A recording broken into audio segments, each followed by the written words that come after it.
নির্বাচন কমিশনের সাংবিধানিক স্বাধীনতা যেন খর্ব না হয় সেই দাবি জানিয়েছেন সিইসি এমএম নাসিরউদ্দিন। তিনি বলেন, সুন্দর ও স্বচ্ছ নির্বাচনের জন্য সব ধরনের প্রস্তুতি নেওয়া হয়েছে। ইউরোপীয় ইউনিয়নের প্রতিনিধিদের সাথে বৈঠক শেষে তিনি একথা বলেন। জানান, চলমান সংস্কারের উপর জোর দিচ্ছে ইইউ, তবে এর জন্য সময় কম বলেই মনে করছেন তারা। এ সময় ইইউ রাষ্ট্রদূত বলেন, আন্তর্জাতিক মানে নির্বাচন করতে সব ধরনের সহযোগিতা করা হবে। ফারজানা আক্তারকে সাথে নিয়ে আরও জানাচ্ছেন নয়নাদিত্য। মোটা দাগে চলতি বছরের শেষে অথবা আসছে বছরের প্রথম দিকে হতে পারে ত্রয়োদশ জাতীয় সংসদ নির্বাচন। এরই মধ্যে নির্বাচন কমিশনও সেই প্রস্তুতির কথা জানিয়েছে।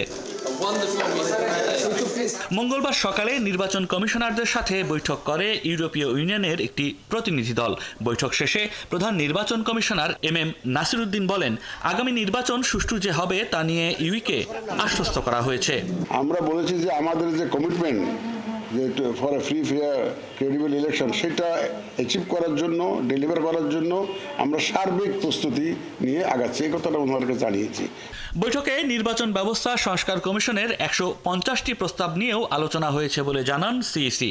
অন্তর্বর্তী সরকারের সংস্কার কার্যক্রমে নির্বাচন কমিশনের সাংবিধানিক স্বাধীনতা অক্ষুণ্ণ থাকার গ্যারান্টি চেয়ে সিইসি বলেন, ইসির স্বাধীনতা খর্ব হোক তা কমিশন চায় না। ওনারা রিফর্মের প্রতি একটু গুরুত্ব দিচ্ছেন, যে রিফর্মের জন্য টাইমটা খুব শর্ট হয়ে যাচ্ছে, এটা মনে করছেন। ওনারা they are emphasising the reform process to go on.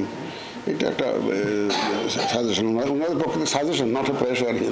ইসির স্বাধীনতা কম্প্রোমাইজড হোক, এটা আমরা চাই না। এই কথাটা ওনাদেরকে আমরা জানিয়েছি, তারা অ্যাপ্রিসিয়েট করছে, বলে যে আমরা বিশ্বাস করি ইসি শুড বি ইন্ডিপেন্ডেন্ট।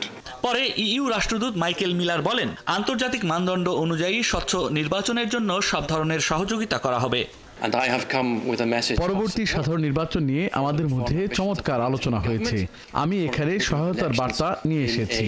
অন্তর্বর্তী সরকারের সংস্কার প্রক্রিয়া, আন্তর্জাতিক মানদণ্ড অনুযায়ী স্বচ্ছ নির্বাচন, ইসিকে কি সহায়তা করতে পারে ইইউ সিইসির কাছে, সেটাও জানতে চেয়েছি।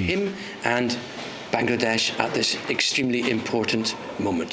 আগামী নির্বাচনে পর্যবেক্ষক পাঠাতেও ইউরোপীয় ইউনিয়ন আগ্রহ প্রকাশ করেছে। নয়ন আদিত্য, ৭১, ঢাকা।